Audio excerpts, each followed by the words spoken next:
ବାମରା ରେଳ ଫାଟକ ନିକଟରେ ଟ୍ରେନ୍ ଧକ୍କାରେ ଜଣେ ବ୍ୟକ୍ତିଙ୍କ ମୃତ୍ୟୁ ହୋଇଥିବା ସୂଚନା ମିଳିଛି। ସୂଚନା ଅନୁସାରେ ଗୁରୁବାର ଅପରାହ୍ନ ପ୍ରାୟ 4ଟାରେ ହରିପଡ଼ା ରେଳ ଫାଟକ ନିକଟ ଡ୍ରେନ୍ରେ ଜଣେ ଯୁବକଙ୍କ ଶବ ପଡ଼ି ରହିଥିବା ସୂଚନା ପାଇଁ ପୋଲିସ ଘଟଣାସ୍ଥଳକୁ ପହଞ୍ଚି ତଦନ୍ତ ଆରମ୍ଭ କରିଛି। ପ୍ରାଥମିକ ତଦନ୍ତରୁ ମୃତ ଯୁବକ ସୁନ୍ଦରଗଡ଼ ଜିଲ୍ଲା ବଡ଼ଗାଁ ବ୍ଲକ ଅନ୍ତର୍ଗତ ଛାମୁଣ୍ଡା ଗ୍ରାମର ସୁରେନ୍ଦ୍ର କିସାନଙ୍କ ପୁଅ ପ୍ରମୋଦ କିସାନ ବୋଲି ଜଣାପଡ଼ିଛି।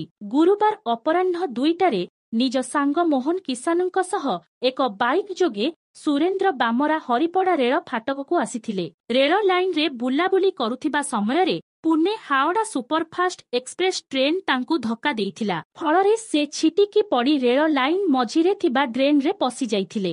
ବାମରା ରେଳବାଇ ପୋଲିସ ଅଧିକ ତଦନ୍ତ ଆରମ୍ଭ କରି ଶବ ଉଦ୍ଧାର ପରେ ଶବ ବ୍ୟବଚ୍ଛେଦ ପାଇଁ ଡାକ୍ତରଖାନାକୁ ପଠାଇଥିବା ସୂଚନା ରହିଛି। ମୃତ ଯୁବକ ଜଣକ ବଡ଼ଗାଁସ୍ଥିତ ଟାଟା ପାୱାରରେ ବିଦ୍ୟୁତ କର୍ମଚାରୀ ଭାବେ କାର୍ଯ୍ୟରତ ଥିବା ପ୍ରାଥମିକ ତଦନ୍ତରୁ ଜଣାପଡ଼ିଛି।